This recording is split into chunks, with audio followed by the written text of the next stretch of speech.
contre la corruption, c'est une partie de mon travail. C'est la partie la plus visible, pour des raisons qu'on peut comprendre et assimiler facilement, mais c'est juste une petite partie. Un député a 3 rôles, généralement. La législation, donc les textes de loi qu'on propose ou qu'on pousse à passer. Donc je suppose que je suis parmi les députés les plus productifs en termes de textes de loi en proposition. Rien que la dernière loi de finances, il y avait 14 propositions pour un seul député. Je pense que ça dépasse même ce que font des grands blocs. Il y a la partie contrôle du gouvernement. Et là, je peux le dire avec toute fierté, je profite pour saluer l'équipe qui travaille avec moi. On est les champions. 60% du travail, du contrôle du gouvernement qu'a fait tout le Parlement a été fait par l'équipe de Amal Amal. Donc 216 députés, 40%, Amal Amal, 60%. Et à la partie de représentation, donc j'essaie d'être actif et d'essayer de communiquer avec le maximum de gens, que ce soit dans ma circonscription ou autre. Ça s'est rendu de plus en plus difficile avec le Covid, mais on essaie de gérer. Alors, c'est un vrai scandale.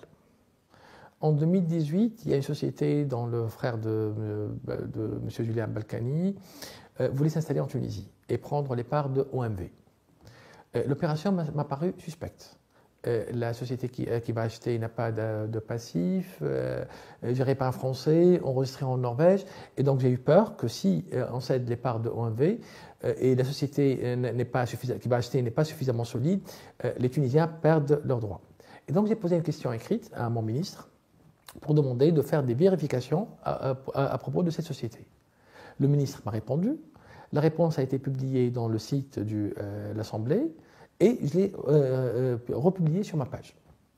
1 an et demi après, je reçois une invitation de la police judiciaire française pour me dire que M. Balkany a porté plainte pour diffamation contre ma personne. Au départ, je pensais que c'était une blague. J'ai contacté la police judiciaire. Ils m'ont confirmé l'histoire. Et donc, j'ai envoyé tous les documents à la police judiciaire. Et après, la police judiciaire ne répondait plus à mes emails. Et donc, je me suis déplacé, je suis parti en France, j'ai tapé la porte, voilà.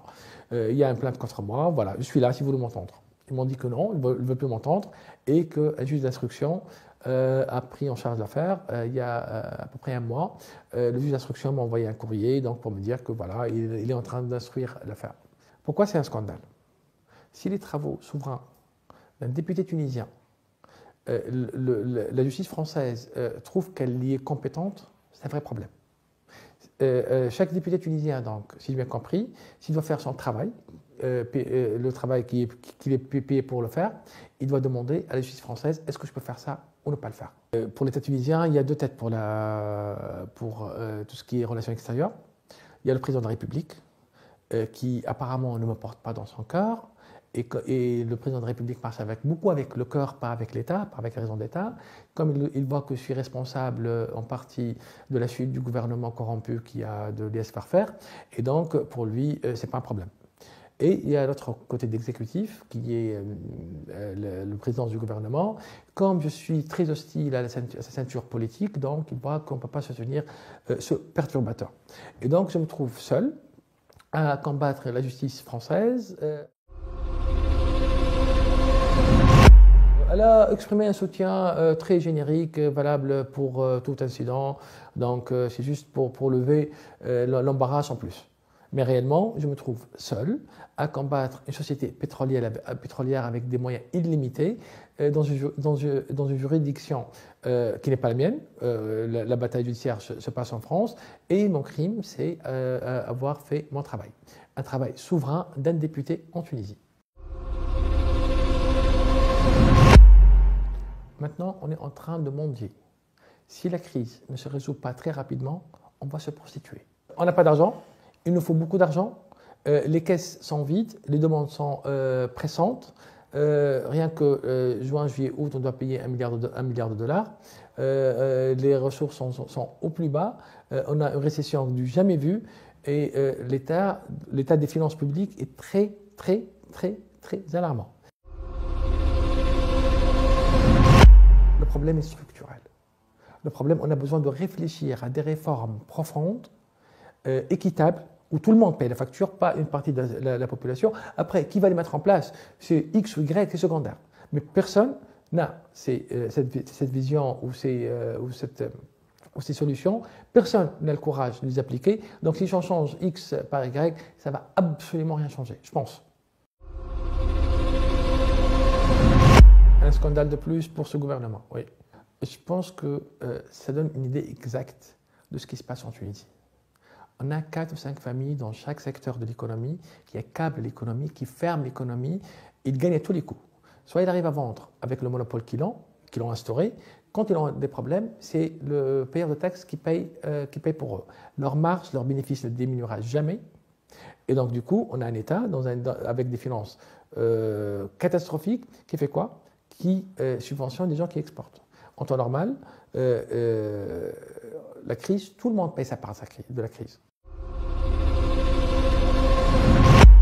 Ah, il y a 2 niveaux. À la buvette, oui, tout le monde pense la même chose. Mais sous l'hémicycle, ça change complètement. On ne dit pas ce qu'on pense sous l'hémicycle, on dit ce qu'il faut dire. Mais à la buvette, tout le monde est d'accord. Moi, je leur dis, j'ai écouté des gens qui n'aiment pas les gens qui sont au Parlement, ils veulent les changer. Je leur ai dit, d'accord, on peut les changer. Les 217 qui vont arriver, il faut en faire exactement la même chose. Vous savez pourquoi? Parce que ce ne sont que les marionnettes. Les créateurs de politique, les créateurs de décisions, les créateurs de policies, les créateurs de... ce sont ces 4 familles qui ont de l'argent, qui payent pour les partis politiques et qui s'amusent en voyant que les politiciens font du spectacle parce que c'est un écran de fumée pour que les gens ne voient pas d'où viennent les vraies décisions et comment marche l'État. Et donc si vous voulez changer vraiment le système politique et économique, oubliez ces marionnettes. Votre ennemi, c'est ces 4, 5, 6 familles que je peux nommer. Hein. J'ai pas de problème par rapport à ça. Dans chaque secteur qui accable l'économie. Moi, je pense qu'on peut utiliser le système politique actuel pour casser les monopoles économiques. Pourquoi? Aujourd'hui, on a une liberté politique. Tout le monde peut s'organiser. Tout le monde peut se présenter. Mais on n'a pas une démocratie, on n'a pas une ouverture économique. Le seul moyen et comment instaurer ces monopoles ou cette dictature économique? C'est par des textes de loi. Les textes de loi, pour les changer, c'est à l'Assemblée. C'est ça le centre du pouvoir. Et donc, si on arrive à élire des gens qui n'ont pas de relation directe ou indirecte avec ces lobbies ou avec ces familles, c'est le seul et unique moyen pour changer les textes. Je pense qu'il n'a pas d'envergure suffisante pour comprendre les problèmes complexes de l'économie. Il prend une animosité envers quelques acteurs politiques, qu'il mérite d'ailleurs, mais qu'il est dans le politico-politique. Une envergure économique ou diplomatique ou plus large, où il fait son rôle de s'élever au-dessus de la mêlée, non. Donc j'ai écouté aucune phrase politique du président depuis qu'il est là. Les premiers mois, on peut comprendre. On n'est pas président de la République, on le devient. Et donc, mais après, même les communiqués, les conférences de presse, les sorties pendant l'Aïd ou autre, il n'y a pas d'économique, il n'y a pas de diplomatique, il n'y a pas de défense même, il y a juste des clins d'œil qu'il fait à Ranouchi. On dirait que lui et Ranouchi sont 2 gamins dans un collège qui ont un problème par rapport à l'homme ou quelque chose pareil. Et ça, on peut se permettre dans un État prospère. Mais vu la crise actuelle, c'est un vrai problème. Donc si le président de la République a des problèmes avec des lobbies qui le montrent, qui le soutiennent, parce que les positions ne doivent pas être, à mon sens, ne doivent pas être contre ou avec cette personne. On prend chaque position en elle-même et on peut soutenir dans l'une et ne pas soutenir dans l'autre. Donc c'est pas dogmatique, c'est pas binaire. Et donc oui, je soutiens par exemple le président de la République dans quelques positions diplomatiques, oui, celle de l'anti-Tatbiya. Oui, j'étais fier, à la normalisation, tout à fait, donc j'ai pas eu de problème avec ça. J'ai même travaillé aussi avec la présidente de la République. J'ai découvert qu'une des sociétés qui sont attachées à la présidente de la République, il y a un grand dossier de corruption. Et donc j'ai travaillé le dossier, je ne l'ai pas rendu public. Je l'ai envoyé directement à la présidence de la République. Je ne voulais pas l'embarrasser. Voilà, un corrompu qui travaille avec vous. Une semaine après, le monsieur en question a été limogé. Donc, je n'ai pas de problème avec la présidence de la République. J'ai un problème avec quelques positions que je juge graves. Jouer avec la Constitution, ouvrir une brèche dans la Constitution, ça c'est grave. Peut-être que ça nous permet, à moi et à vous, d'être contents. Voilà, enfin, on a trouvé quelqu'un qui peut casser Ranouchi. Mais on ne peut pas casser Ranouchi avec le fondement de notre système. Si on touche à la Constitution, les conséquences vont dépasser Saïd et Ranouchi et même d'autres générations. On n'est pas un pays où on peut se permettre la dépénalisation. C'est insensé. La seule possibilité réelle dans ce pays, c'est la légalisation. Je m'explique. On a des fuites de 100 000 personnes, de 100 000 jeunes par an qui quittent prématurément l'école. On a un système de santé archaïque et qui souffre. Dépénaliser le cannabis ou les drogues, qu'est-ce que ça va faire?